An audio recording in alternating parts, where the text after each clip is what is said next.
يا أيها الذين آمنوا لا تقدموا بين يدي الله ورسوله واتقوا الله إن الله سميع عليم.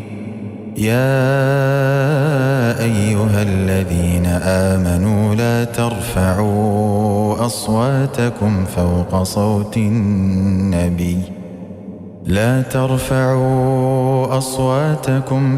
صوت النبي ولا تجهروا له بالقول كجهر بعضكم لبعض أن تحبط أعمالكم وأنتم لا تشعرون. إن الذين يغضون أصواتهم عند رسول الله أولئك الذين امتحن الله قلوبهم للتقوى لهم مغفرة وأجر عظيم. إن الذين ينادونك من وراء الحجرات أكثرهم لا يعقلون. ولو أنهم صبروا حتى تخرج إليهم لكان خيرا لهم والله غفور رحيم. يا أيها الذين آمنوا إن جاءكم فاسق بنبأ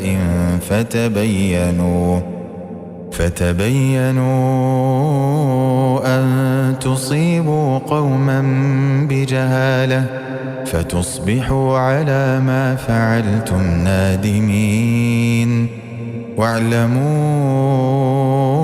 أن فيكم رسول الله لو يطيعكم في كثير من الأمر لعنتم ولكن الله حبب إليكم الإيمان وزينه في قلوبكم وكره إليكم الكفر والفسوق والعصيان أولئك هم الراشدون فضلا من الله ونعمه والله عليم حكيم. وإن طائفتان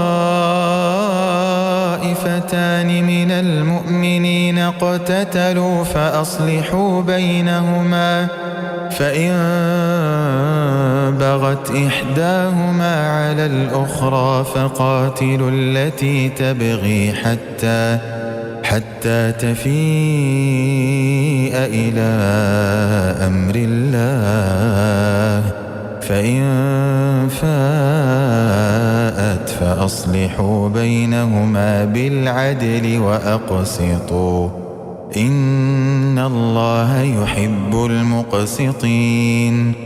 إنما المؤمنون إخوة فأصلحوا بين أخويكم واتقوا الله لعلكم ترحمون.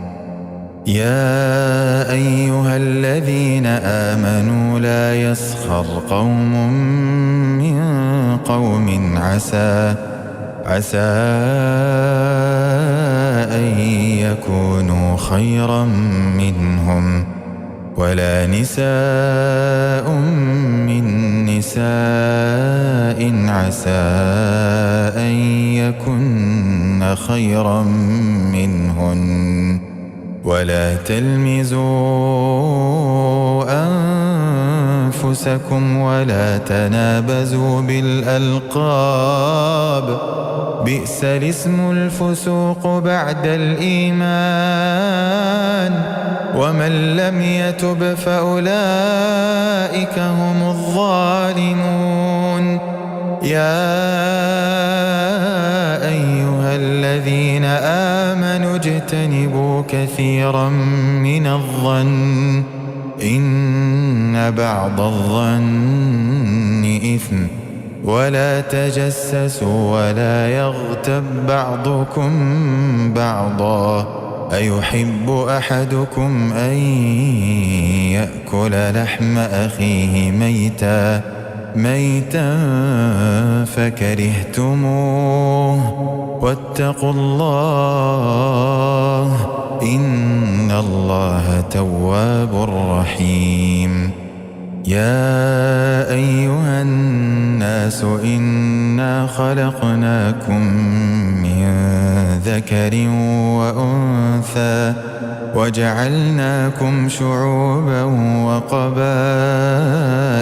لتعارفوا إن أكرمكم عند الله أتقاكم إن الله عليم خبير. قالت الأعراب آمنا قل لم تؤمنوا ولكن قولوا أسلمنا ولما يدخل الإيمان في قلوبكم وإن تطيعوا الله ورسوله لا يلتكم من أعمالكم شيئا إن الله غفور رحيم. إنما المؤمنون الذين آمنوا بالله ورسوله ثم لم يرتابوا وجاهدوا بأموالهم وأنفسهم في سبيل الله أولئك هم الصادقون. قل أتعلمون الله بدينكم والله يعلم ما في السماوات وما في الأرض والله بكل شيء عليم. يمنون عليك أن أسلموا قل لا تمنوا علي إسلامكم بل الله يمن عليكم أن هداكم للإيمان إن كنتم صادقين. إن الله يعلم غيب السماوات والأرض والله بصير بما تعملون.